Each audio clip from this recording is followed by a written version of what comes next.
একদিকে আছে SB11 Medinipur and অপরদিকে আছে বড় আন্দোলিয়া একতা ক্লাব চাপড়া। সেমিফাইনাল টাইফিকার শুট আউট জাস্ট দেখার মতো ছিল। শেষ অব্দি ভিডিওটা দেখো।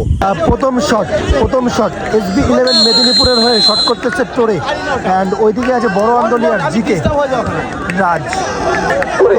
টোরে ভালো শট করলো এখান থেকে, টোরে ভালো শট। বড় আন্দোলিয়া ফার্স্ট শট করতেছে ইয়াউ অ্যান্ড ওইদিকে আছে গোলরক্ষক SB11 মেদিনীপুরের হয়ে বিট্টুদা। ইয়াউ ভালো শট এখান থেকে, ভালো শট অ্যান্ড ফলাফল 1-1। মেদিনীপুর তার দ্বিতীয় শট করতেছে রবি অ্যান্ড ওইদিকে সেই Raj and Rabi versus Raj. Save হতে পারতো এটা রাজ। বড় আন্দোলিয়া একতা ক্লাব তার দ্বিতীয় শট করতে এসছে র্যামোস অ্যান্ড ওদিকে গোলরক্ষক কিন্তু বিট্টুদার জায়গায় চেঞ্জ হয়ে এসছে অয়নদা। ওহো ভালো শট অ্যান্ড বুদ্ধিমত্তার পরিচয় দিল SB11 মেদিনীপুর তার শেষ শট 3 নম্বর শট করতে এসছে এখান থেকে বাবলু, ওখান থেকে বাবলুদাকে কিন্তু এখান থেকে গোল করতে হবে অ্যান্ড রাজ যদি সেভ করতে পারে।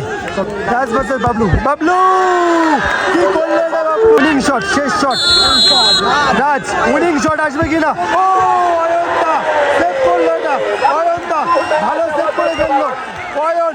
টানেন্ডে একটা করে শট হবে এখান থেকে। এদিকে ক্রিস্টোফার এসছে 4 নম্বর শটটা করতে।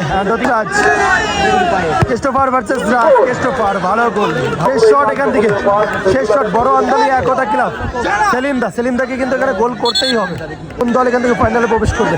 সেলিম শেষ shot, what a shot Selim, what a shot, ভালো শট করলো অ্যান্ড টানেন্ডে শেষ ম্যাচের ফলাফল সেম। তার কারণে কিন্তু এখন হবে টসের মাধ্যমে ম্যাচের ফলাফল বের হবে।